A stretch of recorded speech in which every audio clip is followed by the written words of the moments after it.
किसी का दोष नहीं है कि मैं क्यों नहीं छूटता, क्योंकि ये मटेरियल में मिला हुआ है। जैसे आप मकान बनाते हैं तो बालू सीमेंट को मिक्स करते हैं, ईटा पत्थर रख करके उसको ज्वाइंट करते हैं। अब कोई कहे इस मकान से सीमेंट निकाल दो, तो जब मकान से सीमेंट निकालोगे तो मकान की दीवार खड़ी रहेगी, तो सीमेंट निकालने लगोगे तो बालू भी गिरेगी, और जब बालू और सीमेंट ज्वाइंट से गिर जाएंगे तो पत्थर भी गिर जाएंगे। तो क्या ये शरीर से अहंकार को भगाया जा सकता है? नहीं भगाया जा सकता, क्योंकि उसका संबंध इस जीन से है। जब तक ये रहेगा तब तक मैं रहेगा। तो क्या करें? तो एक सज्जन गोस्वामी तुलसीदास जी के पास चले गए, बाबा ये मैं हमको मार रहा है, आप बताओ ये मैं मर जाए। गोस्वामी जी ने कहा, भैया एक काम करो ना, रास्ता बदल दो, रास्ता बदल दो। क्या बदलना है? बोले जो स्वयं के लिए मैं करते हो, मैं तो रहेगा, पर उस मैं को परमात्मा के साथ में जोड़ दो। उस मैं को परमात्मा के साथ में जोड़ दो, और जब परमात्मा के साथ में मैं को जोड़ दोगे तो वो मैं भी तुम्हारी मुक्ति का साधन बन जाएगा। हनुमान जी ने जोड़ा। हनुमान जी कहीं भी जाते, कोई पूछता, जब लंका में गए, और वाल्मीकि रामायण में बड़ा अद्भुत वर्णन है। जब रावण ने जब पूछा कौन हो तुम, ए बंदर कौन हो तुम, तो हनुमान जी मुस्कुराते हुए बड़े गर्व के साथ कहते हैं, रावण दासो हम कौशलेंद्रस्य, मैं राम का दास हूं, मैं राम का दास हूं। रावण हंस पड़ा, अरे इतने बलिष्ठ लगते हो, दास हो? हनुमान जी ने कहा, दास तो तू भी है, पर अंतर इतना है, मैं राम का दास हूं, तू काम का दास है। संसार में ऐसा कोई है ही नहीं जो दास ना हो, पर जो काम के दास हैं वो उदास रहते हैं, और जो राम के दास हैं वो प्रसन्न रहते हैं। अस अभिमान जाई जन भोरे, मैं सेवक रघुपति पति मोरे।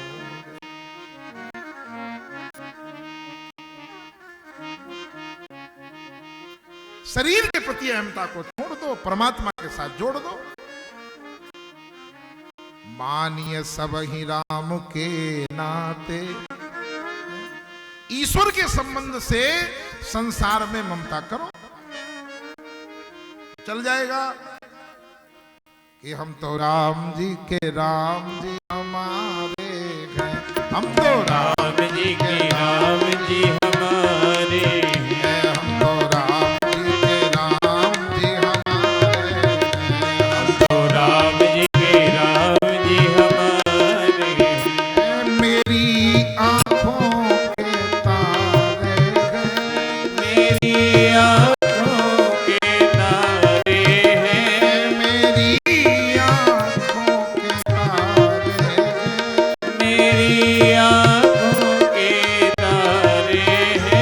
हम तो राम जी के, राम जी हमारे हैं, हम तो राम जी के, राम जी हमारे हैं, हम तो राम जी के, राम जी हमारे हैं, हम तो राम जी के, राम जी हमारे। पिताजी अहमता और ममता का परित्याग कर दो, धर्मम भजस्व सततम त्यज लोक धर्मान, धर्म का भजन करो। अब समस्या ये खड़ी हुई कि धर्म का भजन कैसे करें? धर्म के पीछे तो महाराज बड़े बड़े झगड़े हो रहे। तो वाल्मीकि जी से पूछा गया, ये धर्म है क्या? तो वाल्मीकि जी वाल्मीकि रामायण में बता रहे हैं, रामो विग्रहवान धर्मो परमात्मा ही धर्म है। परमात्मा ही धर्म है। लोक धर्म तो अलग अलग हो सकते हैं, पिता का धर्म, पुत्र का धर्म, गुरु का धर्म, शिष्य का धर्म, माता का धर्म, भाई का धर्म, पत्नी का धर्म, बहन का धर्म, राज धर्म, वर्ण धर्म, आश्रम धर्म, वो तो लोक धर्म है। पर जहां परम धर्म की जहां बात कही जा रही है वो परमात्मा स्वयं धर्म है। और एको ब्रह्म द्वितीयो नास्ति, परमात्मा एक है, दूसरा नहीं है महाराज। ये जो लोग नाना प्रकार की बातें करते, भ्रांतियां हैं। हां, वही रामदास, वही राम कुमार, किसी का पिता है तो बच्चे उसको पापा कहते हैं, ससुराल में जाता है तो साले के बच्चे उसको फूफा कहते हैं, साली के बच्चे उसको मौसा कहते हैं, भाई के बच्चे उसको चाचा कहते हैं, छोटे भाई के बच्चे उसको ताऊ कहते हैं। है तो राम कुमार,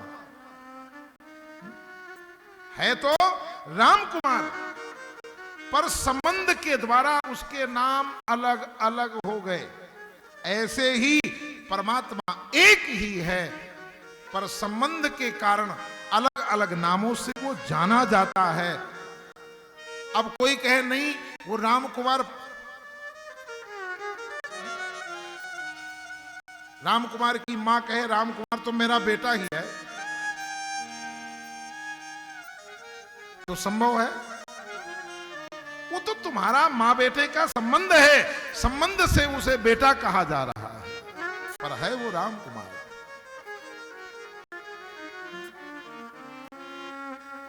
जैसे परमात्मा एक है, ऐसे ही धर्म भी एक है। जो लोग धर्म का परिवर्तन करते हैं, धर्म बदलते हैं, कैसे संभव हो सकता है? अरे उस राशन कार्ड में बाप का नाम नहीं बदल सकते हो तो धर्म कैसे बदल सकते हो? राशन कार्ड में, आई कार्ड में नाम बदल दो, नहीं बदल सकते।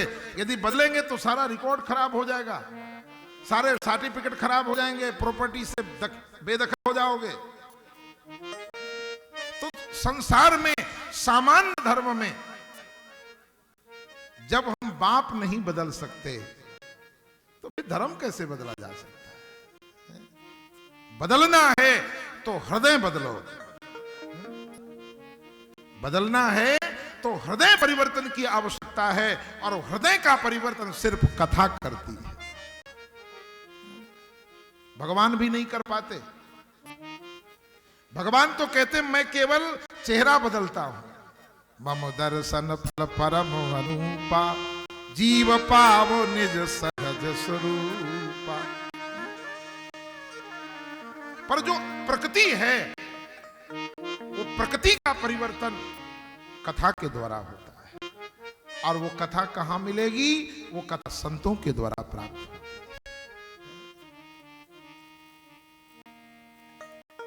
पिताजी धर्मं भजस्व सततम त्यजलोक धर्मान, बड़ा अद्भुत उपदेश दिया। और बेटे का उपदेश देखो, अच्छी बात किसी के द्वारा कही जाए उसे मानना चाहिए, तभी जीवन सुखी होगा। हम लोग मानते नहीं हैं।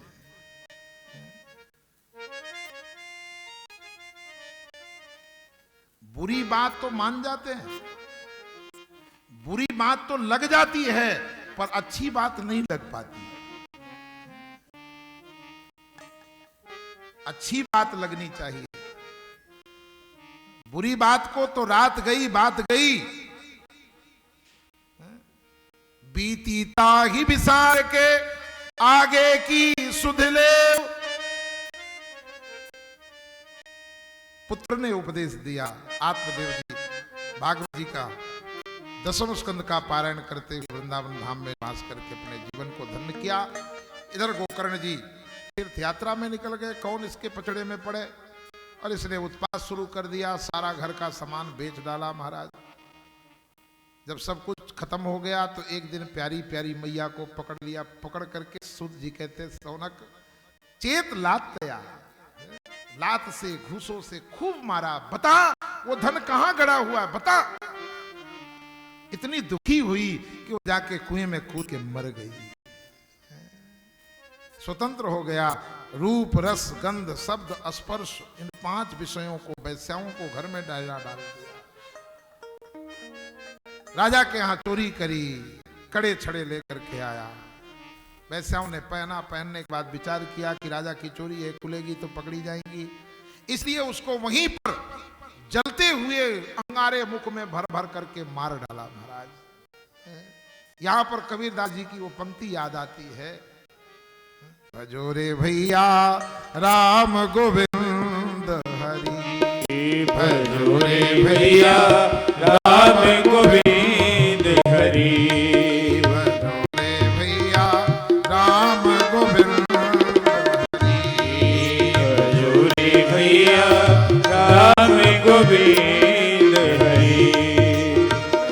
जप तप साधन कछु नहीं लागे, जप तप साधन कछु नहीं लागे, जप तप साधन कछु नहीं लागे, जप तप साधन कछु नहीं लागे, खर्चे नहीं गठरी, भजो रे भैया राम गोविंद हरि, भजो रे भैया राम गोविंद हरि।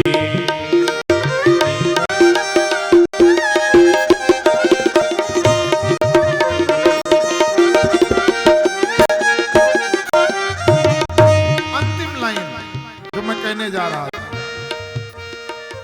कहत कबीर नाम नहीं जामुख, कहत कबीर नाम नहीं जामुखे, कहत कबीर नाम नहीं जामुख, कहत कबीर नाम नहीं जानक, तामुख तामुख धूल भरी, भजो रे भैया हो राम गोविंद हरि, भजो रे भैया राम गोविंद हरि, भजो रे भैया राम गोविंद हरि, भजो रे भैया राम गोविंद हरि। कहत कबीर नाम नहीं जामुक तामुक धूल भरी।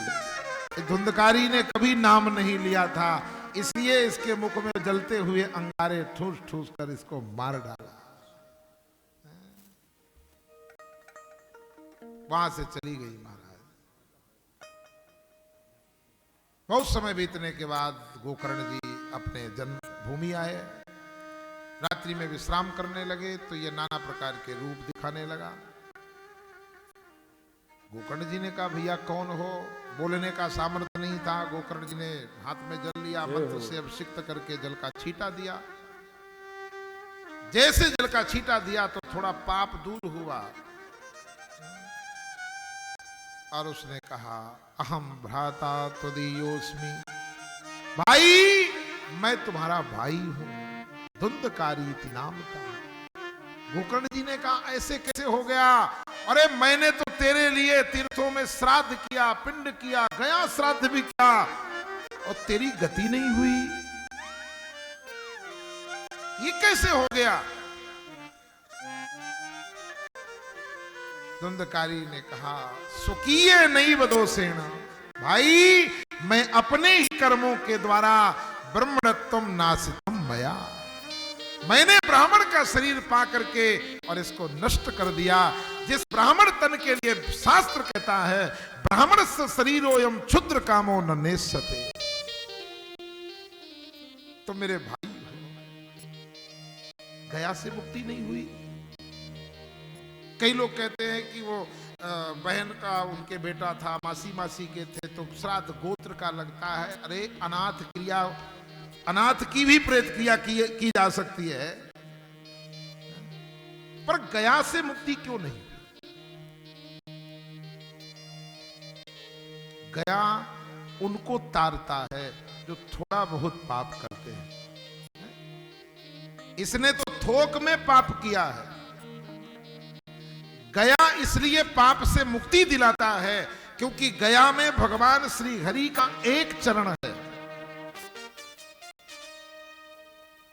पर जब तक इसको दोनों चरण नहीं मिलेंगे तब तक इसकी मुक्ति संभव नहीं है। भाई मेरे लिए कोई उपाय करो। भगवान भास्कर की उपासना की, आदेश हुआ सप्ताहे वाचनम कुरु, और गोकर्ण जी ने भागवत सप्ताह का आयोजन किया। 7 गांठ का बांस लगाया, क्योंकि वो प्रेत था, उसको बैठने के लिए स्थान दिया गया। क्योंकि हमारा जो ये शरीर है इसमें 7 ही गांठ है, स्थान दिया गया। और महाराज कथा शुरू हुई, ग्रंथि छूटती गई। बांस की नहीं छूटी। कई लोग सोचते हैं बांस फटता गया तो बांस फट जाएगा। कई बार लोग घरों में कथा कराते हैं, वो सोचते हैं हमारे यहां तो बांस फटा ही नहीं। बांस की ग्रंथि टूटने से कोई मतलब हल नहीं होगा। ये जो हमारी जो ये ग्रंथियां हैं, अज्ञान की जो ग्रंथि पड़ी हुई है, जब वो छूटेगी, वो टूटेगी, वो फटेगी, तब हमारा कल्याण होगा। और महाराज 7वें दिन 7वीं ग्रंथि पटी, दिव्य रूप शंख चक्र गदा पद्म वनमाला विभूषित प्रकट हो गए। महाराज विमान आया, विमान में बैठ के चले गए। जो श्रोता थे गांव वाले, वो बेचारे एक दूसरे का मुख देखने लगे। कथा तो हमने सुनी, कथा तो हमने सुनी, पर एक ही विमान आया, ये भेद कैसे हो गया? तो आकाशवाणी हुई कि जैसे धुंधकारी ने सुनी थी वैसे किसी ने नहीं सुनी। दोबारा गोकर्ण जी ने अपने गांव के कल्याण के लिए श्रीमद् भागवत का आयोजन कराया। और जैसे रामावतार में रघुनाथ जी अयोध्या वासियों को साथ में लेकर के साकेत के लिए प्रस्थान किया, ऐसे ही गोकर्ण जी ने अपने पूरे गांव का कल्याण कर दिया। कुलम पवित्रम जननी कृतार्था वसुंधरा भागवती च धन्या। एक भक्त के प्रभाव से, एक संत के प्रभाव से लाखों लाखों जीवों का कल्याण निहित है। धन्या भागवती वार्ता प्रेत पीड़ा विनाशनी। सूत जी कहते सौनक, ऐसे महान प्रेत धुंधकारी का भी कल्याण हुआ। और श्रीमद् भागवत की महिमा का बखान करते हुए श्रवण करने की विधि आदि वक्ता और श्रोता का निरूपण सुनाया। वक्ता कैसा चाहिए? अर्थार्थी और परमार्थी। वक्ता अर्थार्थी हो और श्रोता परमार्थी हो तो मामला जमता नहीं है। श्रोता भी परमार्थी हो और वक्ता भी परमार्थी हो तो बात समझ में आती है। वक्ता ऐसा चाहिए जाके लोभ न काम।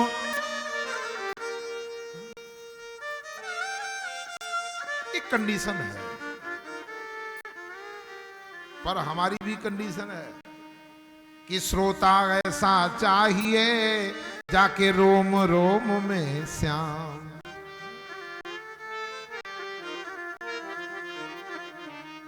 वक्ता ब्राह्मण हो, वैष्णव हो, विरक्त हो, नियम आदि का निरूपण करते हुए आए। प्रथम स्कंध में प्रवेश करें। श्री राधे गोविंदा मन भजे हरि का प्यारा नाम है। श्री राधे गोविंदा मन भजले हरि का प्यारा नाम है। श्री राधे गोविंदा मन भजले हरि का प्यारा नाम है। राधे गोविंदा मन भजले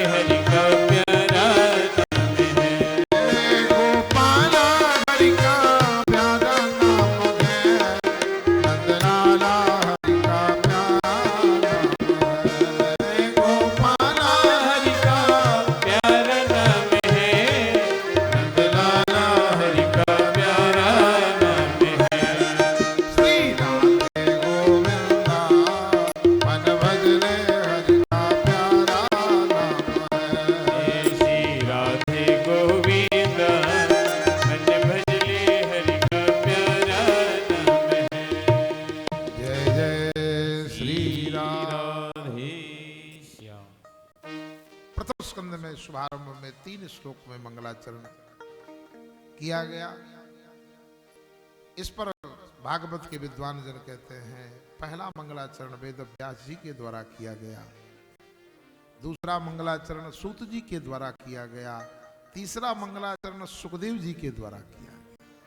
जैसे रामचरितमानस को 4 लोग गा रहे हैं, याज्ञवल्क्य जी वक्ता हैं, भरद्वाज जी श्रोता हैं, महादेव वक्ता हैं, पार्वती श्रोता हैं, काकभूषुंडी जी वक्ता हैं, गरुण जी श्रोता हैं, पर गोस्वामी तुलसीदास जी वक्ता हैं, यहां पर श्रोता नजर नहीं आ रहे थे।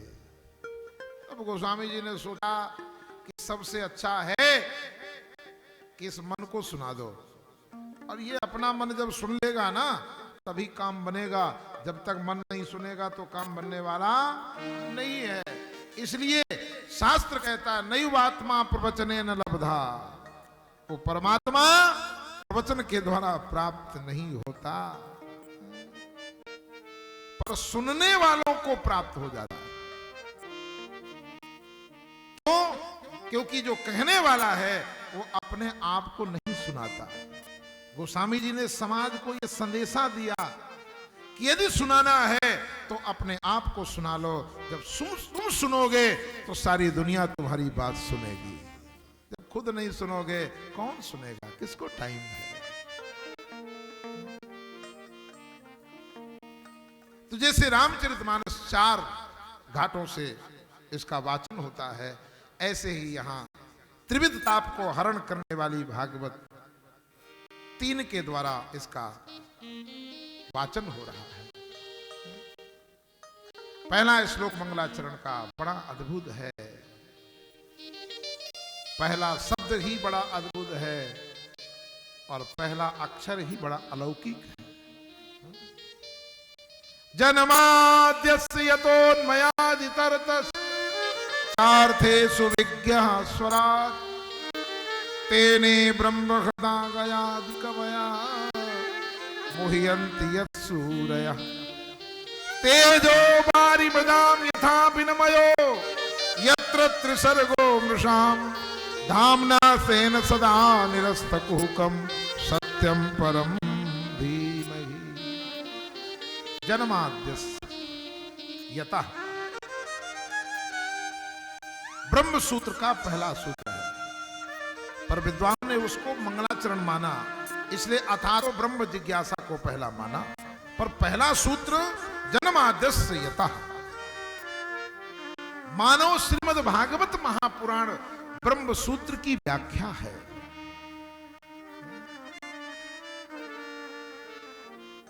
इसमें जो पहला अक्षर है जा, और भारतीय संस्कृति में जा की बड़ी महिमा है। दिन रात जिसको देखो जय हो जय हो जय हो जय हो।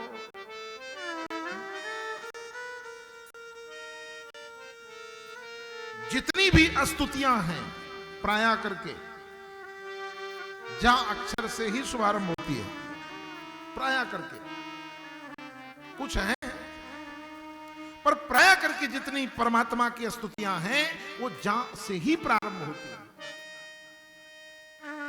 जा में क्या ऐसा प्रभाव है, तो जा को दग्धाक्षर कहा गया है। जा दग्धाक्षर है, जकारो जन्म विच्छेदः, जा का उच्चारण करने मात्र से जन्म और मृत्यु का चक्कर समाप्त हो जाता है। इसलिए सारी स्तुतियां जा से ही प्राय करके प्रारंभ होती है। आप रामचरितमानस में चलिए, पहली स्तुति ब्रह्मा जी के द्वारा जो की गई, जय जय सुर नायक जन सुखदायक प्रणत पाल भगवंता। वेदों ने भी स्तुति रामचरितमानस में की, वो भी जा से। भागवत में आ जाओ, गोपियों ने भी जो स्तुति की गोपी गीत के माध्यम से, वो भी जा से। जयति तेधिकम जन्मना व्रज श्रयत इंदिरा सस्वदत्र श्रीमद् भागवत में वेदों ने भी जो स्तुति गाई, जय जय जय जामजित दोष ग्रभीत गुण, मानो ये भागवत का पहला अक्षर संकेत कर रहा है कि मुक्ति के लिए एक अक्षर काफी है। इसीलिए वाल्मीकि रामायण में चरितम रघुनाथस्य सतकोटि प्रविस्तरम एकैक अक्षरम पुंसाम महापातक नाम। ये भागवत ढिमढिम घोष कर रहा है कि इसका एक अक्षर भी मुक्ति के साधन में सामर्थ्य रखता है। जन्माद्यस्य जो परमात्मा जन्म मृत्यु और संहार के हेतु हैं, इतना सब कुछ होने के बाद भी कभी कहते नहीं ये मैंने किया। तो अर्जुन को जरूरत थी वहां पर, इसलिए भगवान ने विभूति योग का उपदेश दे दिया। युद्ध के मैदान में नहीं होता, हाथ नहीं कांपते तो भगवान नहीं कहते। वहां भगवान ने अर्जुन को कहा कि ये मैं हूं, ये मैं हूं, वहां जरूरत थी। नहीं, सहज में भगवान ने कभी नहीं कहा। स्वयं सुराट हैं जिनकी सत्ता बिना वोट की है महाराज। सुराट है जिनकी लीला में मुह्यत यत् सूरयः, बड़े बड़े सूर, वो तो हमारे सूर हैं जो बॉर्डर पर खड़े हैं, पर यहां जिसकी व्याख्या की जा रही है, जिसकी चर्चा हो रही है, सदा विष्णु पदम पश्यति यत् सूरयः,